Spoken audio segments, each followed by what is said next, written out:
അങ്ങനെ ഇപ്രാവശ്യത്തെ KCB ബില്ലും ഖുദാഗവ. ഇങ്ങനെ പോയി എന്ത് ചെയ്യുമോ എന്തോ.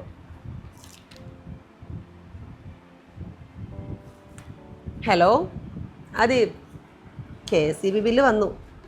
ആ വളരെ കുറവാ, 8,000 റുപ്പീസ്. എന്താ ചെയ്യുക? ഇതിനിപ്പോൾ എന്താ ഒരു സൊല്യൂഷൻ? അതിനല്ലേ ഹൈഗ്രിഡിന്റെ സോളാർ പ്ലാന്റ്. സോളാർ പ്ലാന്റോ? അതെ, ഹൈഗ്രിഡിന്റെ ബാംഗ്ലൂർ ഓഫീസിനെ ഓൾറെഡി പോയി സംസാരിച്ചിട്ടുണ്ട്.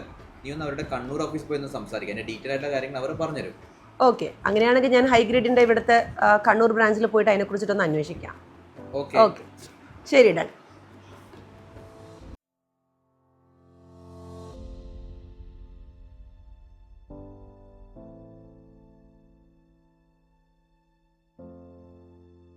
എൻ്റെ ഒരു ഫ്രണ്ട് പറയും, നമ്മൾ സോളാർ സിസ്റ്റം വീട്ടിലേക്ക് എടുക്കുകയാണെങ്കിൽ അതിന് സബ്സിഡി കിട്ടും എന്നൊക്കെ പറയുന്നുണ്ട്. അത് ഉള്ളത് തന്നെയാണോ?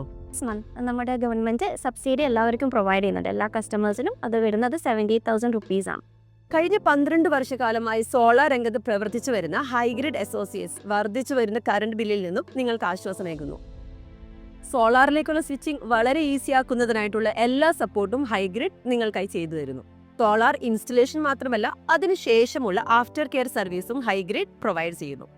സോളാറിലേക്കുള്ള മാറ്റം ചിലവേറിയതാണെന്ന് കരുതുന്നുണ്ടെങ്കിൽ EMI ഫെസിലിറ്റി അവൈലബിൾ ആണ്. കൂടാതെ 78,000 രൂപയുടെ ഗവൺമെന്റ് സബ്സിഡി. കേരള, കർണാടക, തമിഴ്നാട്ടിൽ ഓൾറെഡി പ്രൊജക്ട് ചെയ്യുന്ന കമ്പനിയാണ് ഹൈഗ്രിഡ് അസോസിയേറ്റ്സ്. ഇവരുടെ ബ്രാഞ്ച് ഓഫീസ് വരുന്നത് ബാംഗ്ലൂർ കെങ്കേരിയിലാണ്. ആൻഡ് ഇവരുടെ മെയിൻ ഹെഡ് ഓഫീസ് നമ്മുടെ കണ്ണൂരിൽ. സോ ഇനി കറണ്ട് ബില്ലിനെ ആലോചിച്ചിട്ട് ഒട്ടും തന്നെ ടെൻഷൻ വേണ്ട. ഉടൻ തന്നെ ഹൈഗ്രിഡ് അസോസിയേറ്റ്സിനെ കോൺടാക്ട് ചെയ്യുക. നിങ്ങളുടെ വീട്ടിലേക്ക് അനുയോജ്യമായിട്ടുള്ള സോളാർ പ്ലാൻസ് ഏതാണെന്ന് അവർ നിങ്ങൾക്ക് പറഞ്ഞു തരുന്നതായിരിക്കും.